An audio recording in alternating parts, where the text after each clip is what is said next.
ఈ సమస్యకి పూర్వంగా లేదా ఇప్పుడు కూడా అందరూ ఇస్తున్న ట్రీట్మెంట్స్ ఏంటి అనంటే హార్మోనల్ థెరపీ లేదా మల్టీవిటమిన్ సప్లిమెంటేషన్. హైజీన్ మెయింటైన్ చేయండి అని చెప్తూ ఉంటాము. కానీ అవి సంవత్సరాలు తీసుకున్నా కూడా వచ్చేవాళ్ళు, "మేడం మేము ఎన్ని సంవత్సరాలు వాడినా కూడా మాకు ఈ సమస్యకి పరిష్కారం దొరకట్లేదు" అని.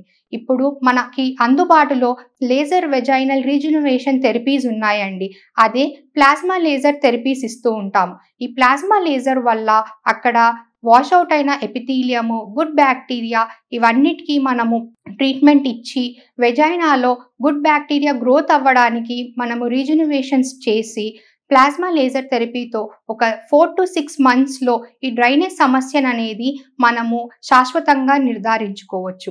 అది మన శ్రేష్ఠ మల్టీ స్పెషాలిటీ హాస్పిటల్‌లో సౌత్ ఇండియాలోను ఫస్ట్ టైమ్ మనం జెట్ ప్లాస్మా లేజర్ థెరపీ అనే లేజర్‌ని తీసుకొచ్చి వాడకం జరుగుతుంది. దీంతో రిజల్ట్స్ చాలా బావుండడమే కాకుండా ఈ లేజర్‌తో పెయిన్ కానీ, హార్మోనల్ యూజ్ కానీ ఎలాంటి సైడ్ ఎఫెక్ట్స్ లేకుండా ఈ ట్రీట్మెంట్ జరుగుతుందండి.